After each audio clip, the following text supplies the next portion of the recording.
Dans cette présentation, on vous explique comment implanter au moyen de Studio un horaire flexible qui combine des périodes fixes dans le cycle ainsi que des périodes de cours qui sont ajoutées au fil du temps par les enseignants.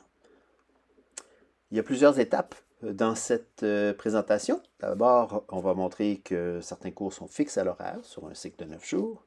On va montrer ensuite comment les enseignants vont ajouter des périodes de rencontres au cours du cycle à venir. Ensuite, comment le contenu sera publié par les enseignants, donc à la fois le plan de travail, mais aussi comment la description de chaque période à l'horaire seront indiquées, ainsi que les examens. Les élèves, ensuite, on va vous montrer comment ils peuvent planifier leur période de travail et leurs tâches publiées pour s'assurer de terminer leur plan de façon autonome. Et finalement, les enseignants vont pouvoir signer le plan de travail au moyen de Studio et faire apparaître la signature dans l'agenda des élèves afin que l'ensemble des enseignants puissent voir et valider que le travail a été fait. Regardons d'abord comment l'horaire fixe apparaît dans l'horaire de l'élève.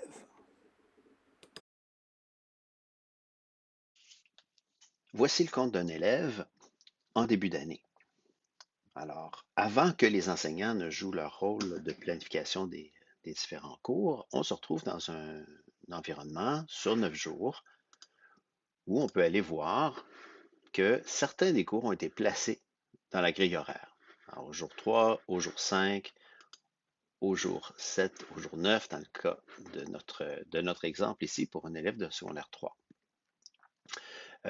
On pourrait également inscrire certaines autres périodes qui ne sont pas des cours, mais comme la période de titulariat, par exemple, qui pourrait être à tous les jours un période 1, si c'est quelque chose qui se répète de façon continue. Sinon, c'est quelque chose qui sera fait au fil du temps. Alors, la grille de base, elle est très simple, il y a très peu de cours. Et maintenant, ça va être aux enseignants d'aller construire leur horaire au fil des semaines ou des cycles plutôt, pour que les élèves voient apparaître des cours dans leur horaire à chaque cycle. Donc, à chaque cycle, chaque enseignant devra aller programmer les cours où ils veulent mettre en place une rencontre avec les élèves qui doit se passer à un moment précis, à l'extérieur du travail autonome. Pour ce faire, les enseignants vont utiliser la plateforme Insights. Donc, dans insights.studio.app, ils doivent se rendre et se connecter avec le même compte et ensuite se rendre dans leur menu utilisateur sous Gérer cette école. Et c'est ici que les enseignants vont pouvoir aller dans leur groupe matière. Évidemment, ils n'ont accès qu'au groupe matière dont ils sont l'enseignant principal. Ici, notre enseignante est à la fois titulaire, mais aussi enseignante de mathématiques pour différents groupes. Ce qu'on veut faire ici, c'est aller inscrire des périodes de cours spécifiques pour le cours de mathématiques 126 pour le cycle qui s'en vient. On va aller ici dans les 3 petits points, choisir Modifier les horaires. Alors, vous aurez remarqué qu'on a déjà ajouté 3 périodes. La façon de le faire est la suivante. On ajoute au moyen du plus une nouvelle période et au lieu de choisir jour cycle, ce qui ferait répéter la période de façon continue, on va y aller par jour spécifique et inscrire la date à laquelle on veut qu'une période s'affiche dans l'horaire de l'élève. Et à cette date, on peut rentrer le numéro de période. Ou encore, si c'est une exception, on pourrait choisir des heures spécifiques également, si ça changeait. Par période, c'est toujours plus simple. Et ainsi de suite, date, période, on construit comme ça l'horaire du cycle qui s'en vient. Alors, on pourrait rajouter une autre période, par exemple, en maths, on pourrait faire on va rajouter de la théorie au jour 8. Donc, on va dire jour cycle, pas au jour cycle, mais jour 8 dans mon horaire de cycle, ce qui donnerait, disons, on est au mois de mars. Le jour 8, ce serait peut-être celui-ci, ici, le 10 mars, disons. Et la période à laquelle ce cours-là va se produire, c'est à la période 3. On choisit période 3. Et donc, il va apparaître une période de maths à la date indiquée à la période 3. Et on enregistre. Remarquez qu'ici, on n'indique pas le contenu du cours. On ne fait que faire apparaître une période de maths à l'horaire. C'est un peu différent de l'horaire par cycle de plan de travail là, qu'on nous a partagé en PDF. Alors, on va éviter là, de devoir créer des titres parce que le titre dans Studio, c'est toujours la matière elle-même. Mais on va aller rajouter les informations par la suite. Donc, on a ça. Et on a la période de titulaire qu'on a rentrée ici au premier jour du cycle qui s'en vient. Alors voilà pour les cours. On va aller voir maintenant de quoi ça a l'air du côté de l'élève. Lorsqu'on revient à l'horaire de l'élève, on voit bien ici que les périodes de maths ont été ajoutées à l'horaire pour le cycle en cours. Hein? Donc, aux mêmes périodes indiquées, si je continue, il n'y en a pas. Donc, il faudra refaire le travail lors du prochain cycle. On remarque bien encore une fois qu'il n'y a pas de contenu qui est indiqué, il n'y a pas de titres qui sont indiqués. Ce sera la prochaine étape maintenant, où on va aller publier du contenu dans les périodes de cours désignées. Donc, on aura dans le cours titulaire ainsi que dans les cours de maths.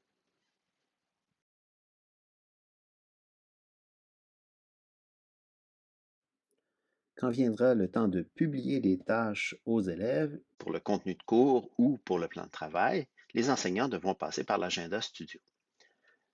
Donc, bien sûr, les périodes qui ont été inscrites dans Insights vont maintenant apparaître dans leur propre agenda et on va maintenant aller rajouter du contenu.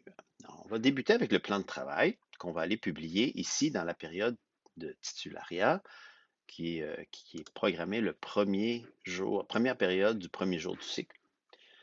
On va ajouter une tâche. Ici, on pourrait choisir une convention. Moi, j'utiliserai l'icône d'activité. Je vais appeler la tâche plan de travail. On pourrait ajouter des notes spécifiques, mais on a tout notre plan de travail en PDF. Alors, on va l'ajouter comme pièce jointe. Et j'ai cette pièce jointe-là sur le bureau. Voilà. Donc, j'ajoute le tout. Je publie ça directement à la période donnée comme date due. Je pourrais le faire à la date, la dernière journée du cycle si je voulais. Mais en fait, comme les élèves vont programmer chacune des tâches selon le cycle, c'est pas nécessaire de le faire peut-être. Et j'enregistre le plan de travail. Et le voilà donc qui apparaît dans la période. Je peux maintenant publier cette tâche-là via le menu Action ici à l'ensemble du groupe. Voilà, on voit le petit cercle bleu, c'est donc publié. On va voir tout à l'heure ce que ça donne dans l'agenda de l'élève. Maintenant, pour les périodes de maths, je vais aller également créer les tâches. Par exemple, ici, je pourrais dire qu'on a de la révision à faire. Donc, je vais choisir l'icône de livre. On va dire révision. Comme ce n'est pas nécessairement quelque chose que l'élève aura à accomplir, je pourrais choisir même comme charge de travail rappel. Comme ça, une fois que la période va être passée, une fois que la journée va être passée, cette tâche-là va s'auto-compléter.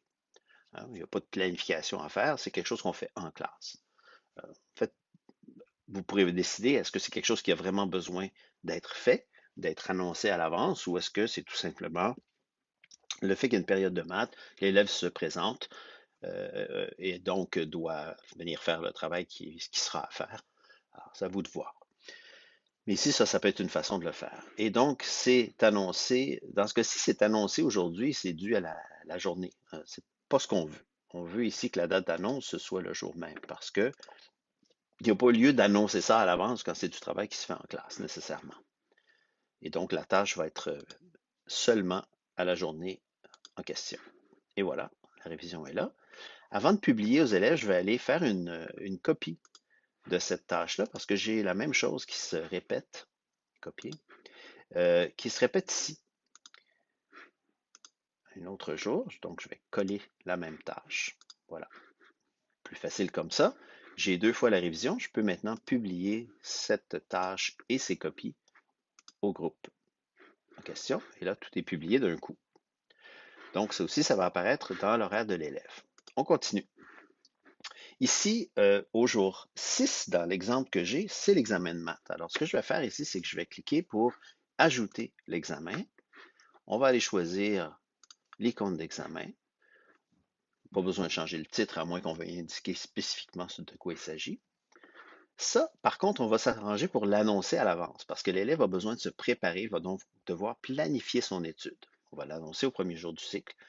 ou on peut l'annoncer avant au moment où on va créer cette tâche-là. Et on peut enregistrer. Et ensuite, je clique et je publie. La tâche est publiée, elle va apparaître à l'élève. Finalement, on a ici de la théorie qui va se passer au cours de maths. On pourrait encore une fois simplement laisser le cours là, ou si on veut annoncer qu'on va faire de la théorie, on pourrait juste dire théorie.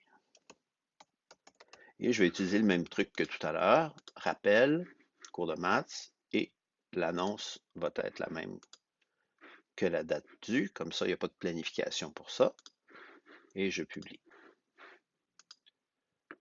Alors, à vous de voir, je répète encore une fois, ce n'est pas nécessaire de publier ces tâches-là s'il ne s'agit que de contenu de cours et qu'on n'a pas besoin nécessairement de l'annoncer à l'avance, mais vous pouvez le faire, donc ça donne plus d'informations à l'élève. Et donc, ils pourront voir là, si ça a une importance de le savoir à l'avance ou pas. À vous de voir.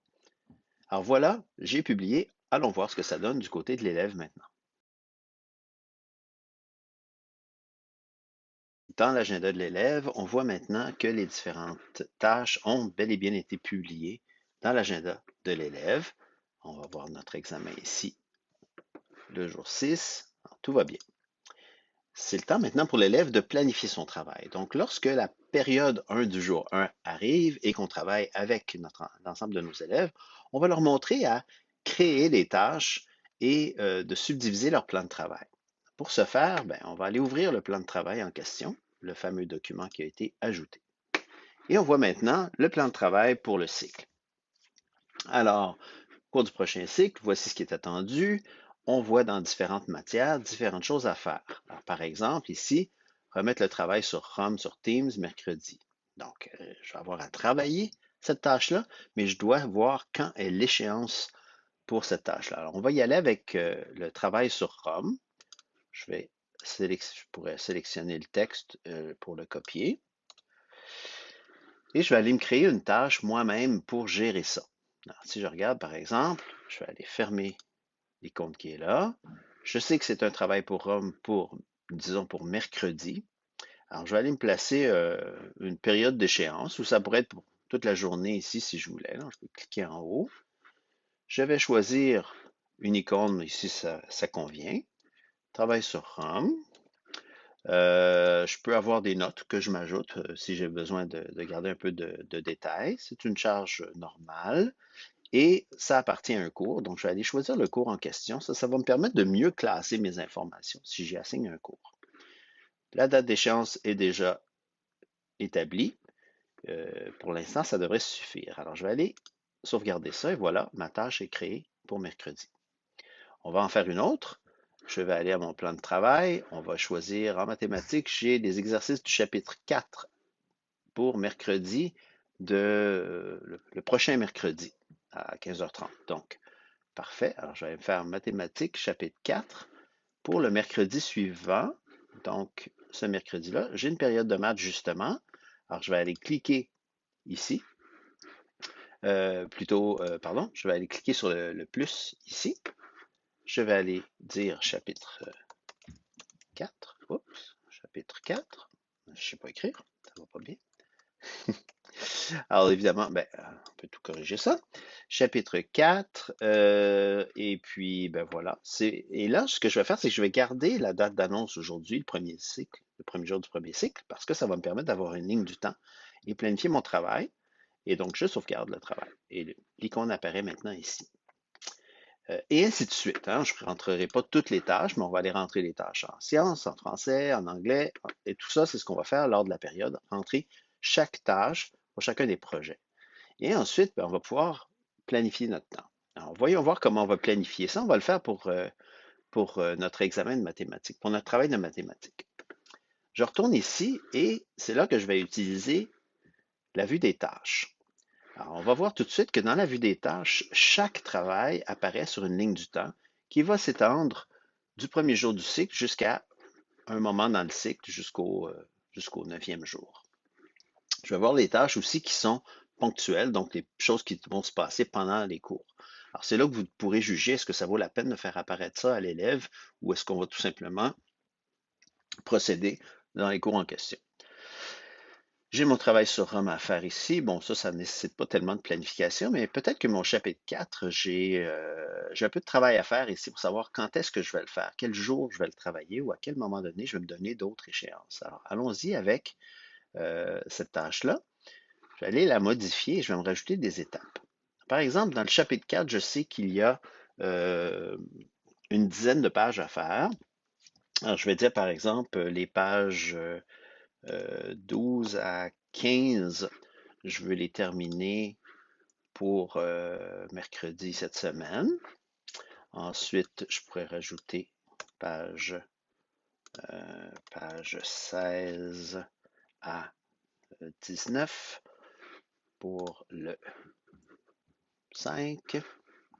On continue avec les pages 20 à 25, donc c'est la fin pour, on va y aller pour le 8. Comme ça, je suis pas mal sûr d'avoir terminé à ce moment-là. Je vais enregistrer. Et là, je vois que j'ai subdivisé mon travail en étapes. Je vois les différentes échéances que je me suis données comme élève. Ça a du sens. Et lorsque je vais aller planifier mon travail à chaque jour, ben, je vais pouvoir venir ici et dire, bon, ben là, aujourd'hui, j'ai du moment de travail. Sur quoi est-ce que je vais travailler? Hein, je vais pouvoir dire, bon, ben, mon plan de travail ici, là, disons que j'ai tout rentré mes tâches dans mon plan de travail. J'ai créé chacune des tâches. Je vais aller le cocher pour l'enlever de la liste. Je vais aller faire mon travail sur Rome. Peut-être qu'aujourd'hui, j'ai le temps de le faire. Je le complète. Je le coche au complet. Ici, bon, j'ai mon examen, j'ai mon travail du chapitre 4 à terminer. J'ai ces deux choses-là. Puis l'examen, ben, j'espère qu'il n'est pas sur le chapitre 4 parce que le chapitre 4 est à terminer après. Alors, c'est probablement sur le chapitre 3. Peut-être que je vais aussi subdiviser ça pour réviser. Puis coordonner le fait de terminer mon chapitre 3 pour l'examen et le fait de débuter mon chapitre 4 pour le lendemain. Je vais pouvoir décaler les choses, choisir est-ce que les points arrivent aux bonnes journées, est-ce que j'ai le temps de faire ces choses-là. Alors, peut-être que je suis très en avance sur mon examen, je suis prêt déjà, je sais que ça s'en vient. Je peux dire, ben, je vais compléter ça plus tard, alors je peux décaler de quelques jours avant de commencer à étudier. Et je vais tout de suite attaquer la prochaine étape de mon chapitre 4, les pages 12 à 15. Parfait. Peut-être qu'aujourd'hui même, j'ai terminé. Alors, je vais aller cocher la première partie. J'ai terminé 12 à 15. Parfait. Je ferme. Et là, mon prochain petit point est assez loin, alors je vais décaler aussi mon travail. Et donc, comme ça, tous les jours, je peux aller venir faire un suivi de chacune de mes tâches, planifier ça, décaler, montrer ce que j'ai terminé, ainsi de suite, et faire mon suivi sur toutes les tâches que j'ai à faire. Comme je l'ai mentionné, ici, les tâches qui sont publiées sous forme de notification vont disparaître automatiquement. Alors, si j'avance dans le temps, je me retrouve demain, on est maintenant le 2, il y a une seule tâche qui réapparaît dans ma liste qui est mon chapitre 4, alors je vais aller continuer à travailler ça. Si je continue d'avancer dans le temps, on va voir que les tâches réapparaissent au fil du temps et les tâches qui étaient des tâches d'information, si on veut, sont autocomplétées, disparaissent complètement de la liste au fil du temps. Donc là, je suis rendu au jeudi. J'aurais dû programmer tout ça ici pour suivre mon progrès. Et je continue comme ça à cocher les éléments et à compléter mon travail et avancer ma tâche et continuer mon étude. Et voilà, tous les jours, là, je fais ma gestion. Et quand j'ai terminé, je coche chaque élément qui se passe. Celles-ci sont pas, je n'ai pas besoin de les cocher, c'est pas mon plan de travail. Et donc, je sais que mon travail est terminé, tout va bien. Je peux aller voir mon prof, lui écrire ou aller voir mon prof et leur dire, OK, j'ai terminé mon plan de travail pour la semaine. Et maintenant, on va passer à la dernière étape qui est la signature du plan.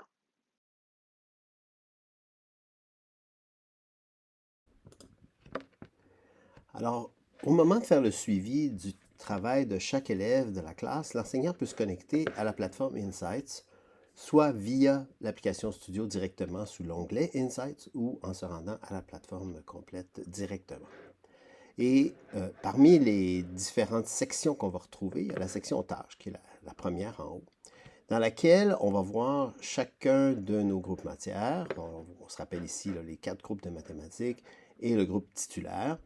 Et pour chacune des dates de l'année, on va voir les jours où, d'abord, on a un cours s'il y en a un, mais aussi où on a publié des tâches. Donc, les capsules grises, c'est les jours où on a publié. Alors, par exemple, si dans mon groupe 126, je sais que j'ai publié de la révision à une date, j'ai publié aussi la révision à l'autre date, et j'ai l'examen qui s'en vient la semaine suivante.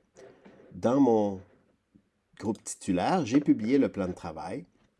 Évidemment, le plan de travail lui-même n'est pas une indication à savoir si le travail est fait ou non, mais je vais pouvoir aller voir différents éléments et voir s'ils ont été travaillés ou planifiés. Alors, par exemple, ici, je vois que j'ai un élève qui a rentré une tâche ici. Le 1 qui apparaît, c'est un élève le mercredi 10 mars dans mon groupe Math 126, groupe 1.15. Je vois qu'il y a une tâche qui a été ajoutée par l'élève. Moi, j'avais mis que c'était de la théorie ce jour-là, tout va bien, mais l'élève s'est rentré une tâche, le chapitre 4. Cette tâche-là a été planifiée, elle a été découpée en étapes. Alors, je peux faire le suivi ici pour chaque élève qui a inscrit des tâches dans mes cours, si le travail a été planifié ou segmenté en étapes, et s'il a été marqué comme fait également. Alors ça, je peux pouvoir faire le suivi de chacun de mes élèves de cette façon-là, au fur et à mesure qu'ils découpent le plan, par exemple, par rapport aux différentes matières. Bien sûr, comme je suis enseignant de mathématiques, je vais voir les tâches de mathématiques, puis dans le titulaire, je ne verrai pas les tâches d'histoire, je vais voir le plan de travail, mais je ne pourrai pas faire ce suivi-là facilement de ce côté-là. Alors, ce que je vais faire, c'est que je peux aller voir différentes choses. Je peux aller voir les autres tâches qui ont été publiées dans l'école pour ces élèves-là, par d'autres profs, entre autres, mais je peux aussi aller voir chacun des élèves dans les groupes, par exemple. Alors, si je vais choisir, par exemple, mon même groupe matière ici, je peux aller voir les élèves qui composent le groupe matière. Je peux aller voir l'élève lui-même, Nathan, qui est l'élève qu'on a utilisé dans notre démonstration. Bon, là, ça fait quelques jours là, que je ne suis pas allé dans l'agenda, donc je vois que Nathan n'est pas allé dernièrement dans son agenda, d'où le comportement rouge ici au niveau de « Ouvre l'application » et jaune au niveau de compléter ses tâches. Il n'a pas tout complété. Alors, je vais aller voir ce qui se passe. Je vais aller dans les 3 petits points à droite et je vais voir l'agenda de Nathan. Et de cette façon-là, je vais être capable d'aller voir ce qui se passe dans son agenda. Alors, je vois que, bon, le plan de travail est complété. Je vais aller voir ici la liste des tâches. Alors, je peux voir que Nathan a créé certaines tâches. Il a découpé le travail sur Rome ici, par exemple. Il a fait une tâche. Bon, ça va. Je peux aller voir l'état du chapitre 4. Il dit qu'il l'a complété. Ben, ça va bien aussi. Alors, je pourrais aller voir exactement son plan de travail tel qu'il a été découpé, constater, savoir, OK, parfait, le plan de travail a été complété. Alors pour ce faire, on va utiliser une tâche qu'on va publier seulement à certains élèves lorsque le plan a été vérifié. Alors moi, je vais publier cette tâche-là à la journée qui me convient, mais je vais aller le faire ici au dernier jour du cycle. Donc, je suis dans le compte de l'enseignant, je vais rajouter une tâche, je vais choisir le type signature ici qui va nous permettre de bien la reconnaître. Et je vais marquer signature du plan ou plutôt plan complété. Et donc, je vais publier ça dans un de mes cours. Je vais le faire dans mon cours titulaire parce que c'est moi qui est en charge de valider ça, donc c'est la bonne place pour le faire. Je n'ai pas vraiment besoin d'une date d'annonce. Alors, la date d'annonce sera la date où je publie et j'enregistre. Maintenant, juste le fait de créer la tâche, bien sûr, ça ne fait apparaître rien nulle part. Et je pourrais préparer cette tâche-là déjà à l'avance quand j'ai planifié mon plan aussi, quand j'ai publié mon plan. Maintenant, lorsqu'un élève vient me voir et me dit, voyez, j'ai complété, ben, moi, je peux aller constater, je pourrais aller voir l'agenda de l'élève à travers Studio. Et une fois que j'ai constaté, ben, je vais aller dans la tâche, je vais aller publier à. Ici, je vais choisir certains élèves. Et moi, ben, je n'ai qu'un élève ici dans mon exemple, mais je pourrais avoir la liste de mes élèves. Et je vais ajouter Nathan ici, qui est mon élève qui a terminé. Mais je n'ajouterai pas les autres élèves jusqu'à ce que je puisse aller constater. Et donc, je publie. Et voilà, maintenant la tâche est publiée, mais seulement à Nathan. Alors, si on veut voir maintenant dans l'agenda de Nathan, on va aller dans le compte de Nathan et on va voir maintenant qu'il y a une tâche publiée à Nathan qui s'appelle plan complété. Et donc, moi, je la vois. À partir du moment où l'élève voit que cette icône-là est là, le plan est donc complété. Et moi, comme prof, ben, je peux aller voir à tout moment. C'est moi qui choisis quels sont les élèves qui ont la tâche signature. et donc qui ont leur plan de terminer. Et les autres enseignants vont pouvoir donc aller voir dans leur agenda, voir l'agenda de Nathan et constater également que le plan est terminé s'il y a besoin.